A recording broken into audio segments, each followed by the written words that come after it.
Você é um guarda romano parado do lado de fora de uma câmara de pedra selada em Alexandria.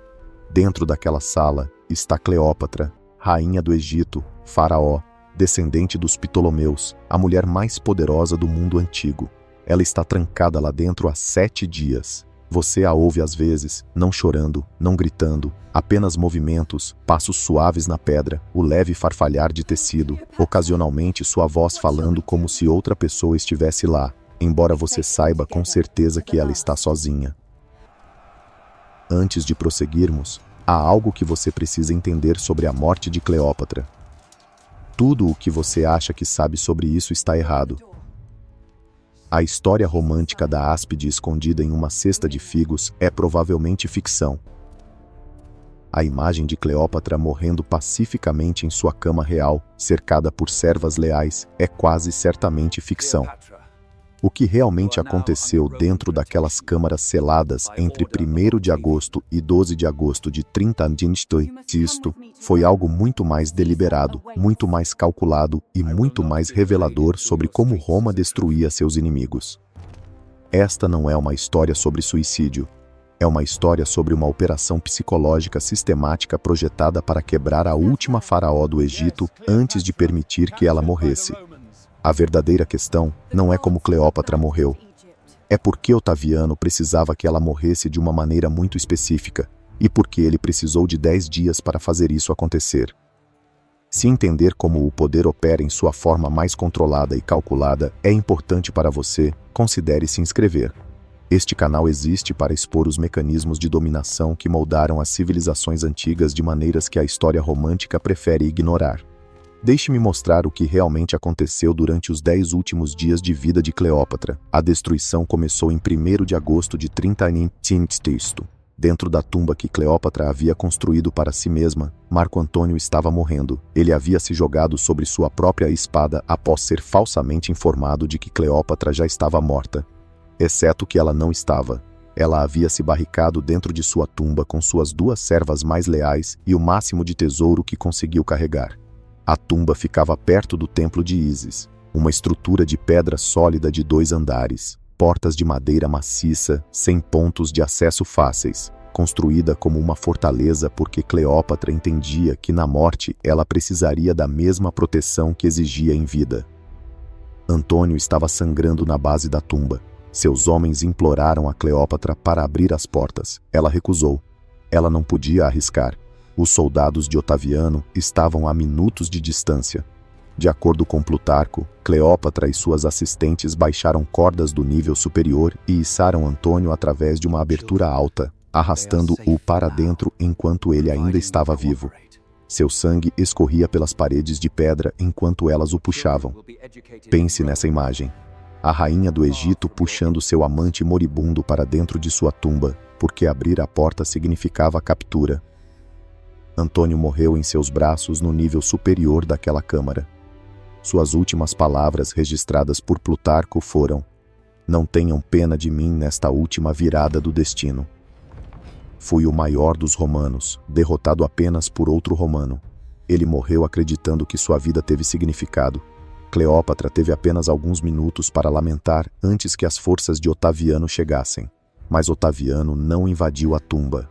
Ele não derrubou as portas. Ele não forçou sua entrada. Em vez disso, ele enviou um mensageiro, Proculeio. A mensagem era simples. César desejava discutir os termos de rendição e o futuro de seus filhos. Cleópatra recusou-se a abrir as portas. Ela falou com Proculeio através de uma estreita fenda na pedra, dizendo que só negociaria se Otaviano garantisse a segurança de seus filhos. Enquanto ela falava, os homens de Proculeio escalavam as paredes externas.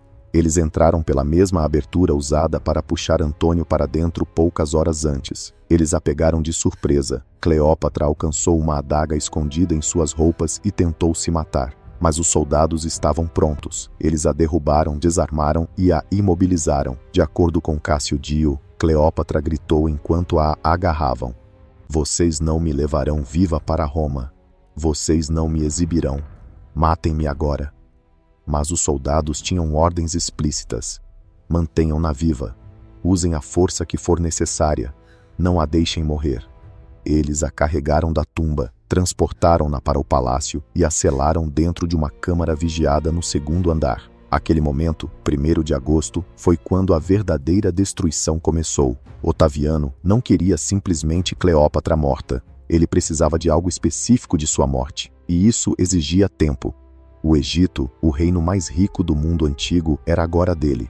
Mas em Roma, ele enfrentava um problema. Ele havia acabado de vencer uma guerra civil. Romanos matando romanos. Sangue derramado por cidadãos contra cidadãos. Ele precisava justificar isso. Ele precisava transformar uma guerra civil em algo mais fácil de aceitar. Uma guerra contra um inimigo estrangeiro. Uma guerra contra uma rainha perigosa do leste que havia corrompido Marco Antônio e ameaçado a própria Roma. Mas Cleópatra não era uma bárbara. Ela era educada, poliglota, politicamente habilidosa. Ela havia vivido em Roma, falava latim, conheceu senadores, negociou com Cícero. Os romanos sabiam que ela não era uma caricatura, e esse era o problema. Inimigos complicados não geram propaganda eficaz. Otaviano precisava simplificar lá, transformar lá de uma rival política em um símbolo.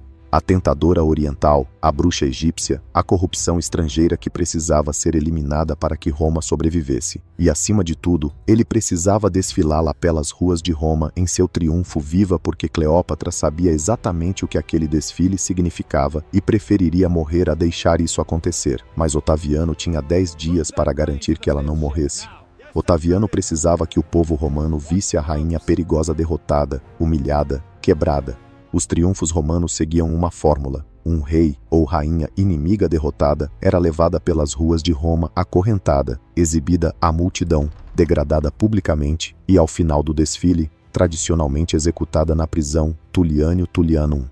Era assim que Roma celebrava a vitória, através da humilhação ritualizada do conquistado. Todo o futuro político de Otaviano dependia desse espetáculo, de desfilar Cleópatra por Roma como prova viva de que ele havia derrotado o leste. Mas Cleópatra entendia essa fórmula. Ela já tinha visto triunfos antes. Ela esteve em Roma em 44 a.C. durante o triunfo gálico de César. Ela assistiu enquanto Vercingetorix, o rei gaulês, foi arrastado pelas ruas acorrentado e depois estrangulado até a morte no Tulliânio. Ela sabia exatamente o que Otaviano pretendia para ela. 2 vontades em oposição direta. 10 dias para resolver o conflito. Foi assim que Otaviano abordou o problema. A câmara onde Cleópatra foi mantida foi escolhida cuidadosamente.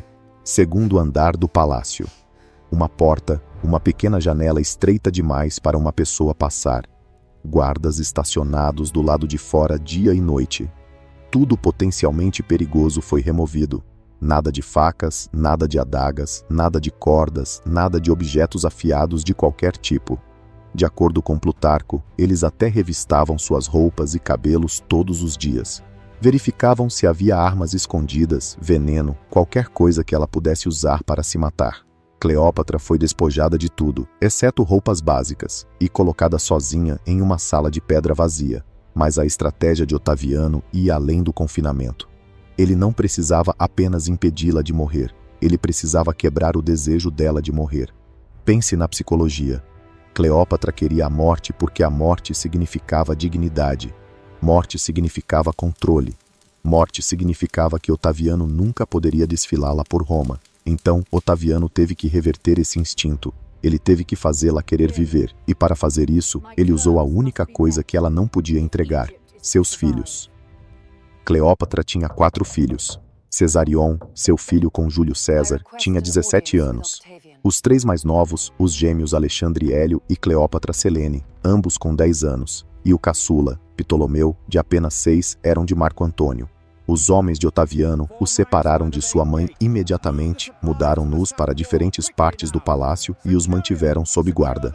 Em 2 de agosto, dia seguinte à captura de Cleópatra, Otaviano enviou outro mensageiro, não Proculeio desta vez, mas Caio Cornélio Galo Gaius, Cornélios Galos, poeta, soldado, diplomata. A mensagem era precisa, controlada, elegante em sua crueldade. César deseja que você saiba que seus filhos estão sendo bem cuidados. O futuro deles depende inteiramente da sua cooperação. Caso algo aconteça com você, César não pode garantir a segurança deles. Cesarion, em particular, está em uma posição muito delicada. Cleópatra entendeu imediatamente. Cesarion era filho biológico de Júlio César. Isso por si só o tornava uma ameaça para Otaviano, cuja autoridade repousava em ser o herdeiro adotivo de César.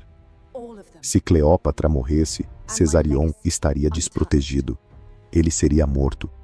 Mas se Cleópatra vivesse, se ela cooperasse, se ela se submetesse, se ela permitisse ser usada, então talvez Cesarion sobrevivesse, talvez todos os seus filhos sobrevivessem. Essa era a armadilha. Otaviano deu a Cleópatra uma razão para viver que contradizia diretamente sua razão para morrer. Sua dignidade exigia a morte, seus filhos exigiam sobrevivência. Pelos próximos 10 dias, Cleópatra existiu dentro dessa escolha impossível.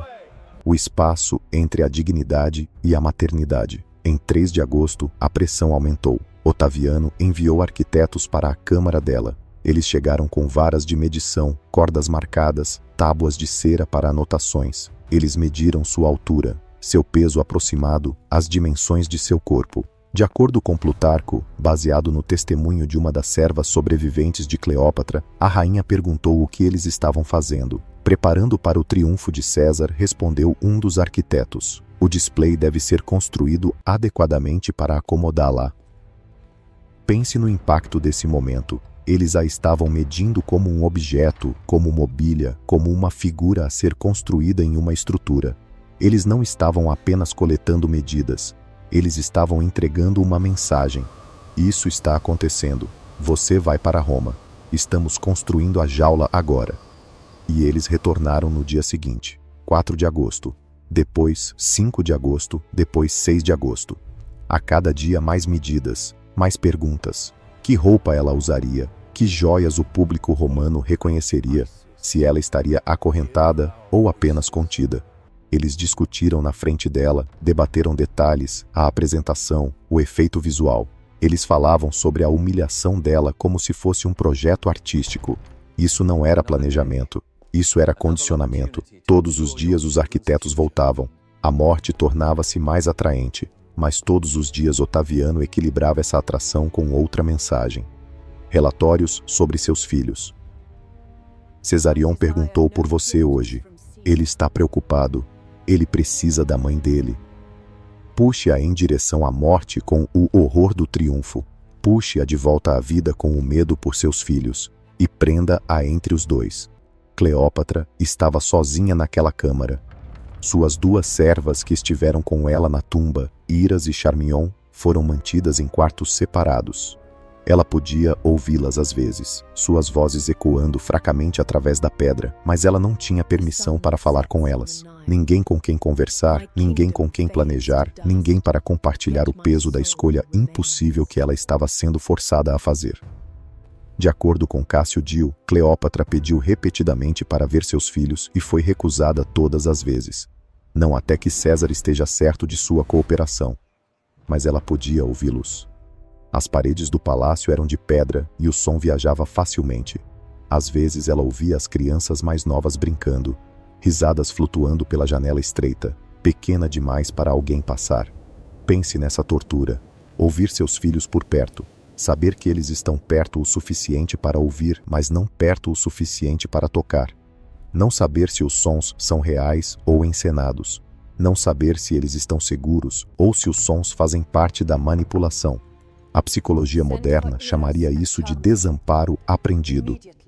Tirar a agência de alguém. Remover suas escolhas. Torná-los dependentes de seu captor, até mesmo para as informações mais básicas sobre as pessoas que amam. Otaviano estava executando esse processo com precisão. Em 7 de agosto, de acordo com Plutarco, Cleópatra parou de comer. Quando os guardas trouxeram comida, ela recusou. Ela sentou-se na câmara, silenciosa, olhando para as paredes de pedra. Os guardas relataram isso imediatamente. A resposta de Otaviano não foi forçá-la a comer, foi trazer Cesarion. Pela primeira vez em 6 dias, Cleópatra viu seu filho mais velho. O encontro foi breve. Os guardas ficaram perto o tempo todo, mas Plutarco registra o que Cesarion disse à mãe. Por favor, coma. Por favor, cuide-se. Eu preciso de você. Todos nós precisamos de você. Então os guardas o levaram embora. Naquela noite, Cleópatra comeu. E isso diz tudo. A ameaça aos seus filhos não era mais abstrata. Tinha um rosto, uma voz, um apelo. Como você escolhe a morte quando seu filho está implorando para você viver? Em 8 de agosto, o próprio Otaviano veio. Foi a primeira vez que ele falou diretamente com Cleópatra desde sua captura. Ele veio sozinho, exceto pelos guardas posicionados do lado de fora da porta. Não temos um registro completo do que foi dito, mas fragmentos sobrevivem. De Plutarco, que entrevistou os sobreviventes. De Cássio Dio, que teve acesso aos registros romanos. De Estrabão, que estava em Alexandria logo após esses eventos. A oferta era simples. Participe voluntariamente do triunfo. Caminhe por Roma com suas próprias forças, não acorrentada. Mantenha alguma dignidade na derrota. Em troca, seus filhos vivem, todos eles, incluindo Cesarion. Eles serão criados em Roma como protegidos do Estado, educados, protegidos, com futuro garantido. Recuse, e Cesarion morre no dia em que você morrer. As crianças mais novas podem sobreviver, podem não sobreviver. Nenhuma promessa foi feita. Cleópatra pediu tempo para considerar. Otaviano lhe deu 3 dias. Depois disso, navegamos para Roma com ou sem sua cooperação. Escolha. Esta é a genialidade da armadilha. Otaviano não estava oferecendo uma fuga. Ele estava oferecendo uma justificativa, uma maneira de Cleópatra dizer a si mesma que suportar a humilhação servia a um propósito maior. Que a rendição não era fraqueza, mas sacrifício por seus filhos. Era uma mentira.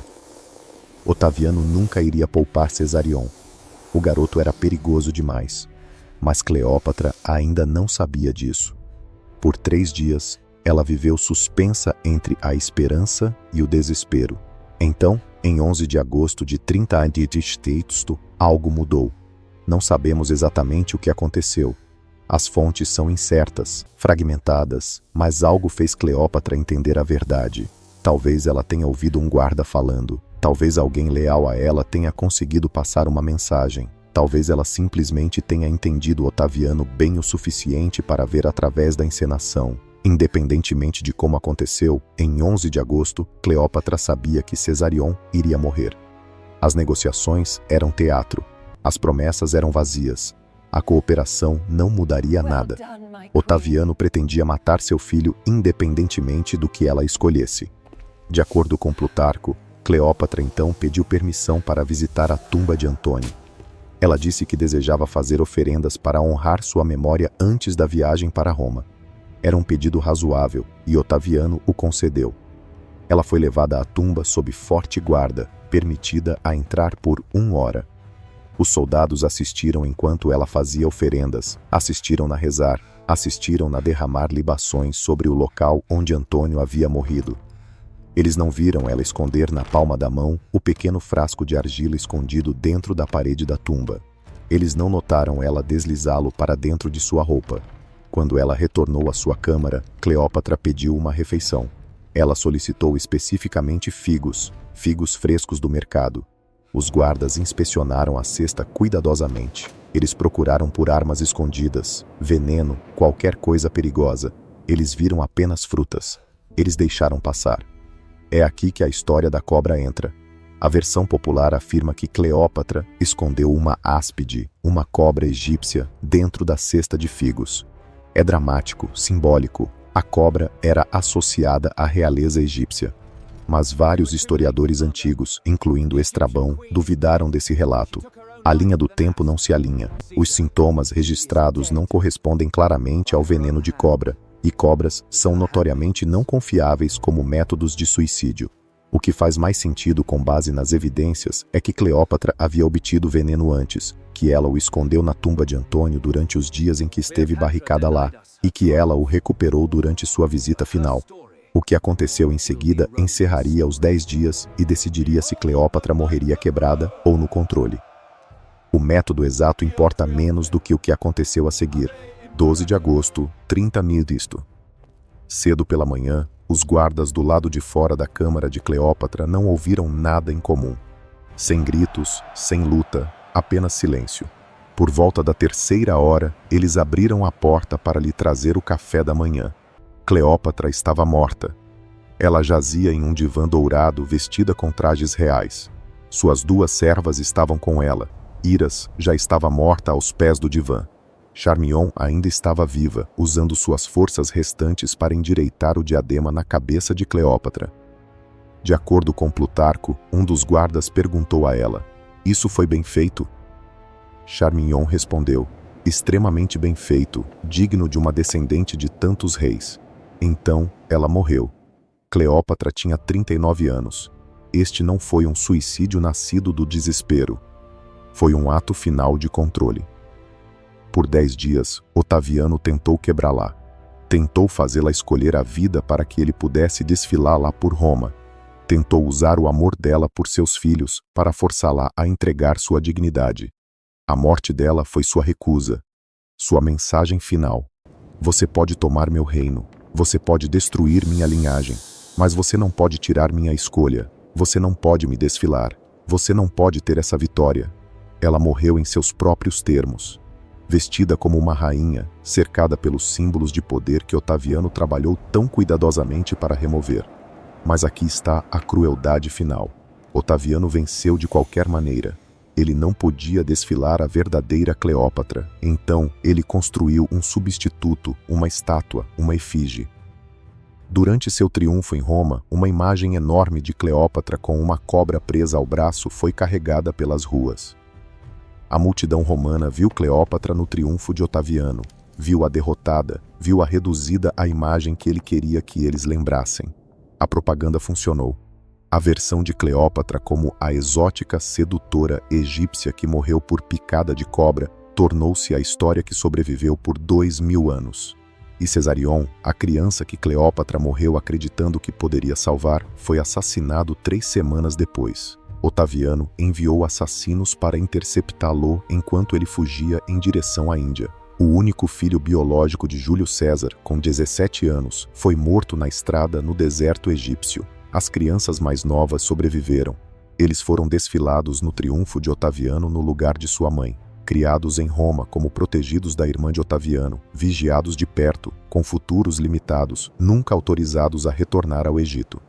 Cleópatra morreu acreditando que seu sacrifício poderia protegê-los, acreditando que escolher a maneira de sua morte em vez da participação no espetáculo de Otaviano era um ato de dignidade.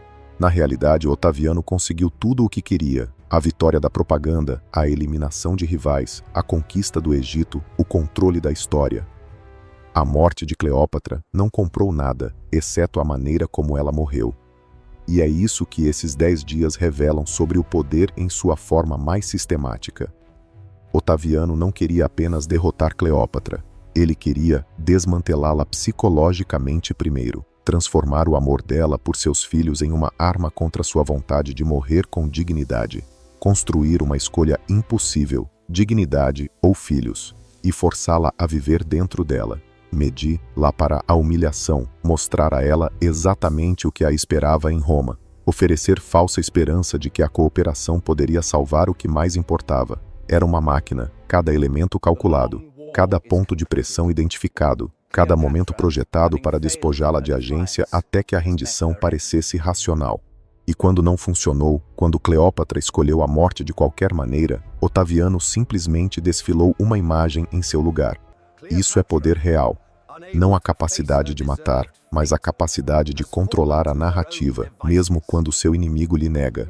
Se isso expôs algo inquietante sobre como o poder antigo funcionava, como derrotar inimigos não era suficiente, eles tinham que ser quebrados primeiro. Inscreva-se e ative as notificações. Continuaremos descobrindo como a destruição sistemática moldou o mundo antigo. Deixe um comentário com seus pensamentos sobre se a escolha final de Cleópatra foi uma vitória, uma derrota ou ambos. Fique em Alexandria hoje. A tumba onde Cleópatra morreu se foi. O palácio onde ela passou seus últimos 10 dias está debaixo de água, perdido para terremotos e o tempo. Tudo o que resta são as histórias e a pergunta. Ela escolheu a morte em vez da humilhação. No entanto, sua imagem foi desfilada de qualquer maneira. Ela morreu para proteger seus filhos. No entanto, Cesarion foi morto. Ela controlou a maneira de sua morte, mas não a história que se seguiu. Aqueles 10 dias entre 1º de agosto e 12 de agosto revelam algo essencial sobre poder e agência. Às vezes, a única escolha que resta é como você perde. Às vezes, a dignidade custa tudo e não compra nada, exceto o conhecimento de que a escolha ainda era sua. Cleópatra morreu, uma rainha sozinha em uma sala de pedra selada, acompanhada apenas por 2 servas leais. Ela falhou em salvar seu reino, falhou em salvar seus filhos, conseguiu apenas negar a Otaviano a satisfação de desfilar seu corpo vivo por Roma. Se isso foi o suficiente, se importou, é a pergunta que ecoa por 2000 anos. Lembre-se desses 10 dias, lembre-se do que Otaviano construiu. Uma máquina psicológica projetada para quebrar a última faraó do Egito antes de sua morte. Lembre-se de quão perto chegou de funcionar, e lembre-se por que Cleópatra escolheu a morte de qualquer maneira. Não porque salvou alguma coisa, mas porque foi a única escolha que Otaviano não podia tirar dela. Foi isso que seus últimos dias foram. Não romance, não lenda, apenas a destruição sistemática da agência e a recusa de uma mulher em deixar que ela fosse completa.